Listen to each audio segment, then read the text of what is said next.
15 verse 4, abide in me and I in you. As a branch cannot bear fruit by itself unless it abides in the vine, neither can you unless you abide in me. What is success in God's kingdom? We have an opportunity to be a branch on the perfect vine that God has planted in his vineyard, and he is the perfect vineyard keeper, making sure everything is right for us to succeed. Now, what is it that is success in his kingdom?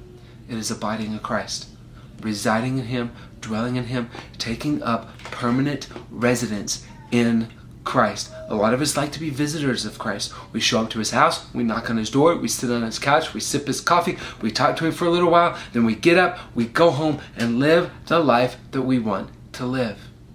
But how many of us truly abide and remain in Christ? This is the season that God has taken us through. He is showing us, he is teaching us, he is pruning us to cut everything aside so that we can only abide in trust and remain and take up permanent residence in him. And guess what? What does he say? He will abide in us. He will take permanent residence with us as well. That is an amazing promise. That happens first and foremost. Everything we do flows out of who we are in Christ and abiding in Christ. That is everything that flowed out of Jesus. Everything that flowed out of Jesus was knowing and doing God's will. But that flowed, the backdrop to that was abiding in his Father, living and dwelling in his Father. Everything that Paul was, he talked about this, that he said that he was an apostle. In Christ, he was an apostle. He knew who he was in Christ. That made all the difference in the world. That's the only thing that mattered, was dwelling, taking up permanent residence in Christ. That's who he was. That's what it was all about. That was success to him. That has to be success to us. And some of us, we're struggling. We look around and we say, look, he promised, he said that if we abide in him, we will produce much fruit. And we look around and we see not much fruit right now. We're going through a season. Guess what? That's why I believe he started with pruning. He is saying we will go through these seasons where he's cutting everything back so that we can focus on abiding. Our job description is not bearing fruit. Our job description is abiding in Jesus, and that should release us, because every morning we wake up with only one job description. We're asking Christ, how do I abide in you today? How do I do that? And moment by moment and day by day, month by month, he shows us what it means to remain in him, find our true vitality, true life in him, and how to live every day remaining only in him.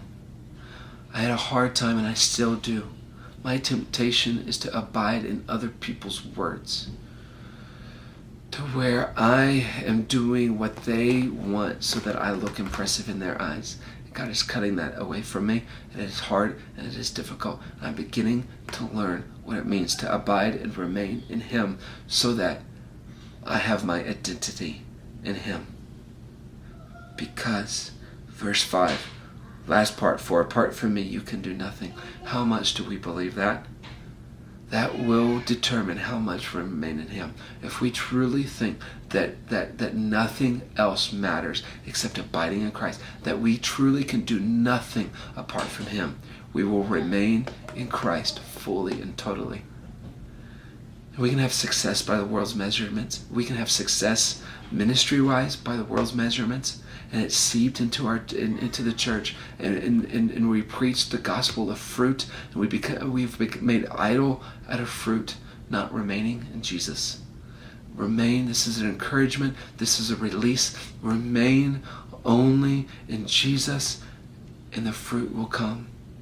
The only other option is to wither away, be cut off, cast aside, and burned up, because we look good, but we don't produce any fruit. We can either be fake or authentic. The temptation at its very core is to look good and produce no fruit. That's what Jesus' temptation was. Look good, but produce no fruit. That is our temptation as well. Look good and produce no fruit. The rest of this sermon, the rest of this metaphor centers around remaining in Jesus and what our life looks like after that. Hang with us, remain with us as we take a look at what that looks like.